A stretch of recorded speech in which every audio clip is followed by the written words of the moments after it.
Greetings, wanderer of the dark. Pause here for a moment.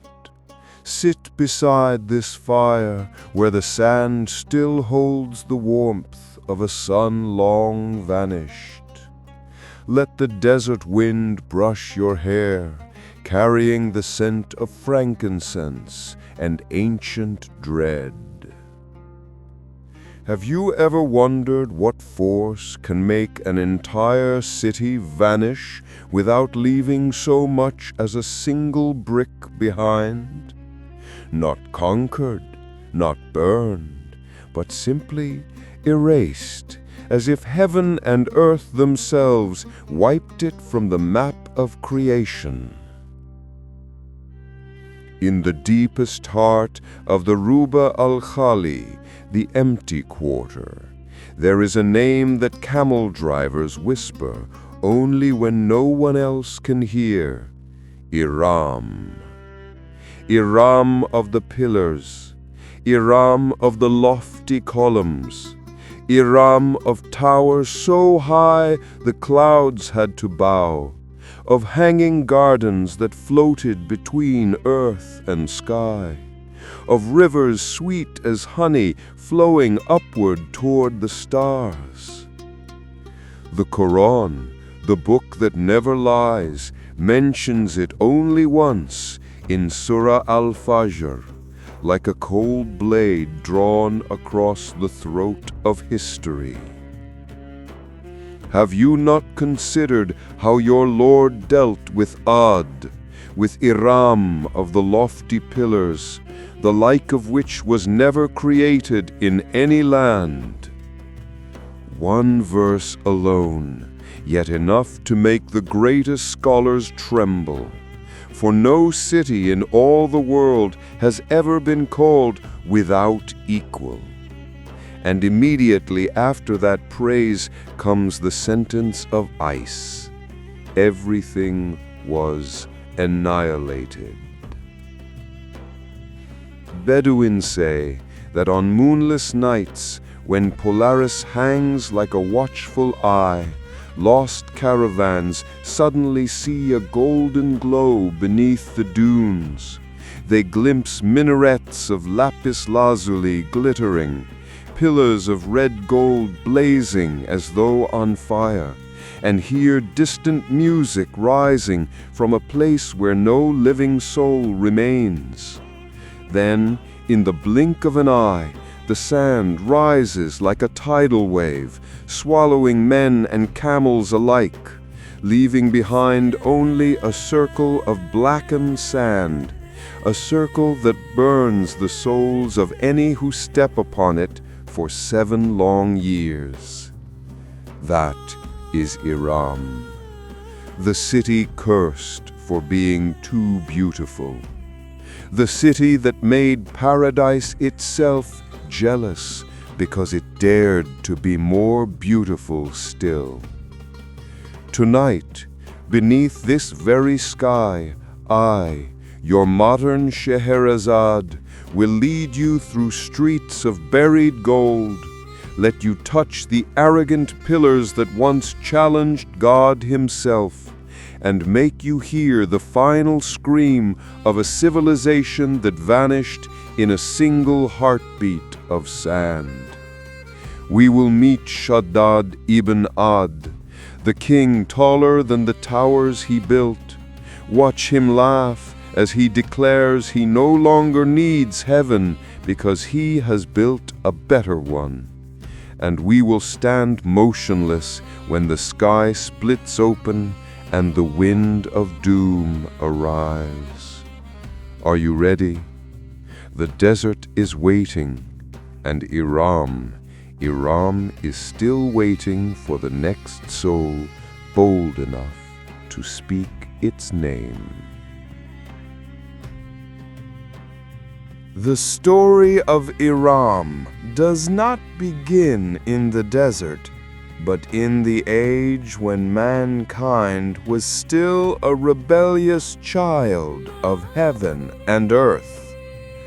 After the great flood, when Noah and his descendants stepped down from the wooden ark on Mount Ararat, the world divided in two, those who lived in fear and those who lived in pride.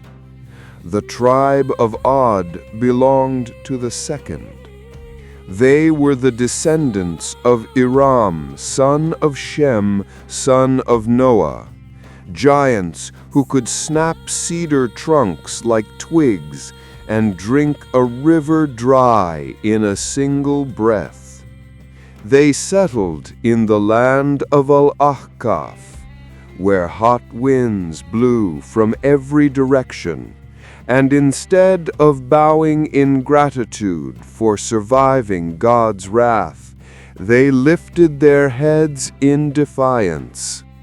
They carved palaces into cliffs, pitched tents of mammoth hide, and began to build a city that even the angels whispered about. Are mortals truly allowed to create such beauty? The Qur'an calls them the first Ad, to distinguish them from the later Ad of the Prophet Hud. But in the pre-Islamic memory of the Arabs, they were the most beautiful, the strongest, and the most arrogant beings ever to walk the earth. When Islam arrived, the tale was not forgotten. It was kept alive as a living lesson. Even the greatest works of man are mere dust before the final word. Later Sufi poets added deeper layers. Iram is not only a city, it is the arrogant heart inside every human being. Yet the fullest and most terrifying version we possess today comes from fragments collected by the English explorer Richard Francis Burton, who spent his life listening to forbidden stories. He heard them from Omani sailors who had seen golden pillars appear in sandstorms, from Yemeni merchants selling frankincense who dared not sleep overnight in the lands that swallowed their ancestors, and from half-mad, half-holy guides of the Rubʿ al-Khali, who swore they heard children laughing beneath the ground. From all those broken pieces, Burton rebuilt the legend of Shaddād ibn Ad, the king who declared, "If paradise is only for the dead, I will build one for the living." The story has been told for thousands of years, not merely to frighten children, but to remind real kings, from Baghdad to Damascus, from Cordoba to Delhi, that there is a limit even gold cannot buy. Now the wind has shifted. Do you hear it? That is the whisper of the pillars waiting to be spoken of once more. In the age when jinn and men still shared the same sip of water from an oasis, there reigned a king named Shaddād ibn Ad. He was so tall that when he stood on the highest hill, his shadow covered an entire valley. His hair was black as starless night, his beard flowed like a river of pitch, and his eyes, those eyes, burned red like coals taken straight from hell. Vassal kings sent him war elephants armored in gold, ivory tusks carved with scripture, and maidens so beautiful the moon grew ashamed. Jinn of the 5 lower tribes bowed when his shadow passed, yet Shaddād was never satisfied. One night, during a banquet of wine pressed from grapes grown on snowy mountains, a merchant from the north described the paradise promised to the righteous: hanging gardens, rivers of milk and honey, palaces paved with alternating bricks of gold and silver, trees bearing pearls and diamonds for fruit. Shaddād laughed until the crystal lamps in the palace shook. Wine spilled from golden goblets. He rose so tall he had to stoop to avoid the ceiling, and proclaimed, "I have no need of a paradise for the dead. I will build a better one right here, beneath the sun, where anyone may enter without waiting for death." Thus began a labor that lasted 100 years. Millions of the odd worked night and day. They dragged marble from Hadramaut, lapis from Badakhshan, pearls the size of pigeon eggs from the Red Sea.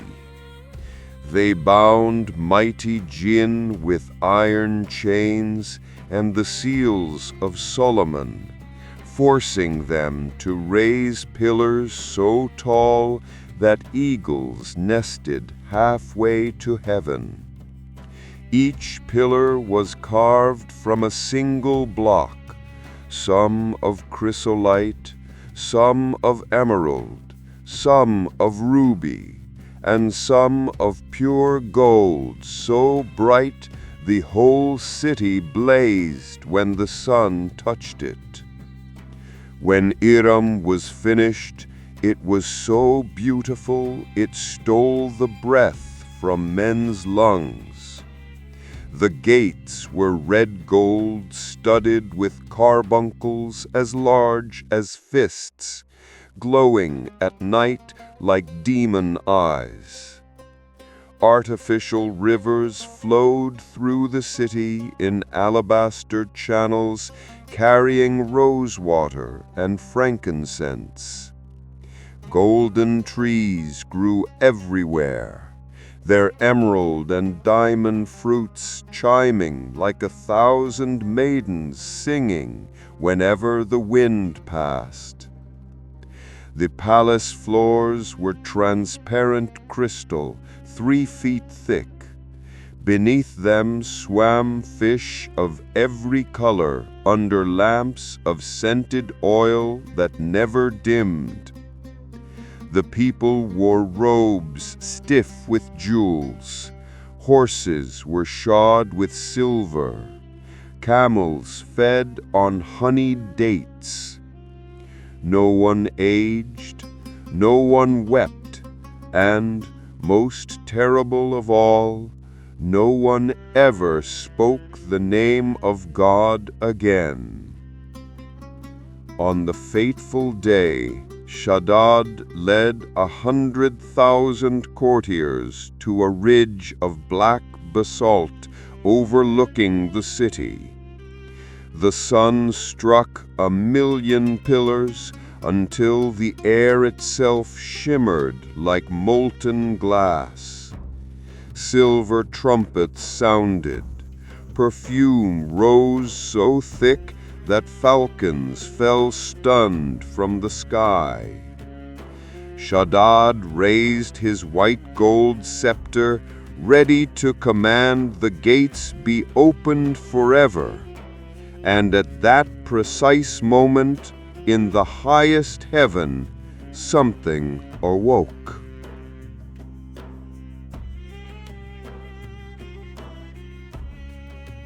Shaddād took one step forward, then another. The great gates of red gold began to swing inward, opening like the smiling lips of a beautiful woman. A cool breath of man-made paradise rolled out, carrying the scent of jasmine, frankincense, honey, and overwhelming pride. And then, without warning thunder, without gathering clouds, the sky was torn asunder. A single sound rang out. No tongue has ever named it perfectly, but the ancients called it a Sayhah, the cry, the scream, the trumpet of absolute annihilation. It was the voice of the angel appointed to punish the arrogant, and it struck the earth like the hammer of God. The ground heaved like a wounded beast. The golden pillars swayed once, then snapped like reeds in a hurricane. A wind rose, not from north, south, east, or west, but from beneath the world itself, scorching hot, carrying grains of sand sharp as broken glass. In an instant, flesh was stripped from bone before men could even pray. Sweet rivers boiled and vanished into steam. Golden trees melted into rivers of fire. Crystal floors exploded upward. Fish roasted alive in superheated vapor. Shaddād alone stood untouched for one final heartbeat. He looked up, and in the vast rent in the heavens he saw a single eye, not angry, not merciful, only perfect justice. Then the sand rose. Not an ordinary sandstorm. These were walls of sand taller than mountains, roaring like a million lions, swallowing everything. Pillars, hanging gardens, palaces, women, children, warriors, and kings. Last of all, it swallowed Shaddād, still clutching his scepter, mouth still open to utter the boast that never came. When the wind died, nothing remained, not one stone upon another, not one drop of water, only the empty quarter, smooth as a colossal mirror, reflecting an empty sky. The Ad were gone, Iram of the pillars was gone, and the desert, after devouring everything, simply closed its hand. Yet the oldest Bedouin still say that on moonless nights, when Polaris hangs upside down, faint golden chimes can be heard deep beneath the sand. Some swear they have seen a single pillar of red gold standing alone in the desert, only to find by dawn nothing but a circle of blackened sand that burns the feet for 7 years. This is the final trace of Iram, a reminder that some sins are never forgiven, and some cities are too beautiful for paradise to allow them to exist. Though the tale ends in fire and sand, the desert never stops whispering. For centuries, the Bedouin marked cursed places with piles of black stones and called them the breath of Ad. In Oman, mothers still hush children with the words, "Sleep, or Shaddād will ride the wind to you." But in the late 20th century, men with machines and satellite photographs went searching for the city God erased. In 1992, filmmaker turned explorer Nicholas Clapp, working with NASA scientists, discovered ancient frankincense roads visible only from space. Those roads stretched thousands of miles, then abruptly ended at a gigantic sinkhole near the village of Shizr in southern Oman. They called the place Ubar, the Atlantis of the sands. Excavation revealed the ruins of an 8-towered fortress, thick limestone walls, and evidence of a once vast, wealthy oasis. Pottery from Persia, Rome, Greece, and even distant China proved this had been the greatest trade junction in the Arabian Gulf. Geologists explained the catastrophe. Around the 4th or 5th century CE, the water table dropped catastrophically. The vast limestone cavern beneath collapsed, and the entire fortress and city above fell straight into the abyss in a single night. To the survivors who fled, the sight must have looked exactly like divine wrath. Rumors spread along the trade routes, growing with every telling, until Ubar became Iram, and a natural disaster became a warning from heaven. Scholars still argue, is Ubar the same as the Quranic Iram? Or does an even older city lie deeper still from the time of the original Ad, 4,000, 5,000 years ago? Perhaps both are true. Perhaps many proud cities have been punished by the desert in the same way. But the deepest meaning of Iram does not lie beneath the sand. It lies in the human heart. Iram is the mirror held before every empire: Babylon, Persepolis, modern Dubai with its palm-shaped islands. Shaddād's sin was not wealth, but the belief that wealth could purchase eternity. Those arrogant pillars of gold and jewel are nothing less than the human ego turned to stone, beautiful, useless, and condemned from the moment it was conceived. The story of Iram is the oldest and clearest warning the desert ever wrote in the blood and gold of mankind. Everything you see will one day be sand. Everything except the one who turns cities into whispers. Stand with me now at the edge of the 21st century, where glass towers climb higher than Shaddād ever dreamed, where rivers of light flow through artificial canyons of steel and neon, and where men once again declare, "We have built paradise on earth."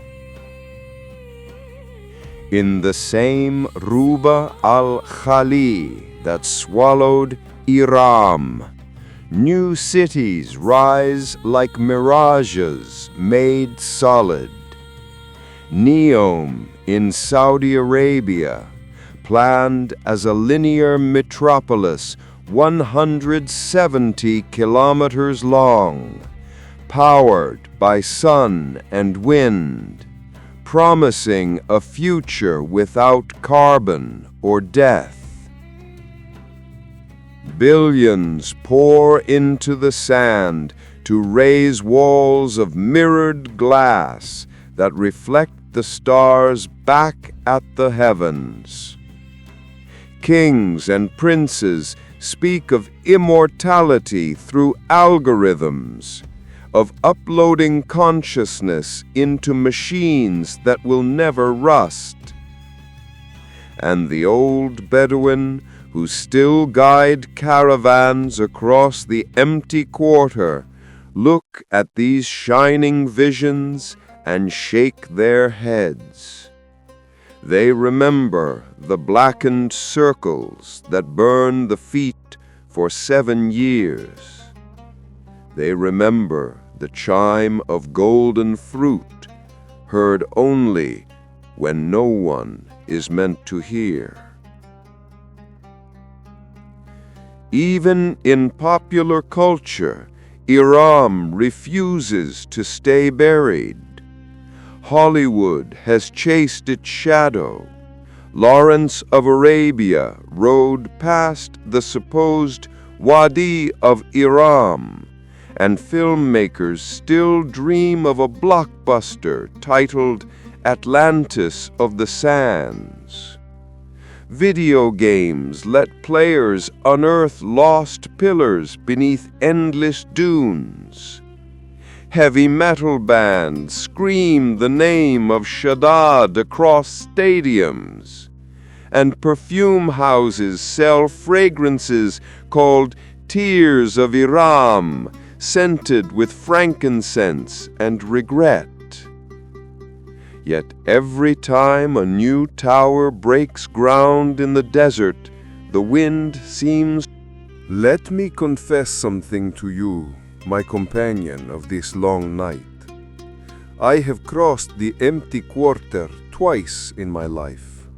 Once by camel, at the side of an old Muteri guide who refused to speak after sunset, and once in a climate-controlled land cruiser with archaeologists who laughed at legends. On the first journey, under a moonless sky, I heard it, the faint chime of golden fruit swaying on branches that no longer exist. My guide froze, whispered Iram like a prayer and a curse, and turned the camels east, though our path lay west. We rode in silence until dawn, and when I asked him why, he only said, "Some doors, once opened, can never be closed again." On the second journey, the archaeologists found shards of pottery and laughed about primitive superstition. That same night, a sandstorm came out of nowhere. Not a gentle haboob, but a black wall that roared like the Sayhah itself. Instruments failed, GPS died. For 6 hours we sat blind while the vehicles shook as though something vast walked overhead. When the storm passed, the dunes around our camp had been sculpted into perfect, impossible pillars, poles smooth and straight as if carved by a giant hand. By morning, they were gone, leaving only smooth sand and the smell of ozone and fear. I no longer laugh at legends. Iram is not merely a city that was. It is a question that follows every one of us across the dunes of our own lives. When you build your personal paradise, your career, your fortune, your perfect life, do you ever pause to ask whose permission you have? Do you ever look up from your golden pillars and wonder if something is looking back, The desert teaches humility the way fire teaches a child not to touch flame, once and forever. So I leave you with this, traveler. Live richly, love deeply, build boldly, but keep one ear always open for the wind that has no direction, and one corner of your heart forever humble. Because somewhere out there, beneath these same stars, the pillars are still standing in the dark, waiting for the next king, foolish enough to believe the world was made for him alone.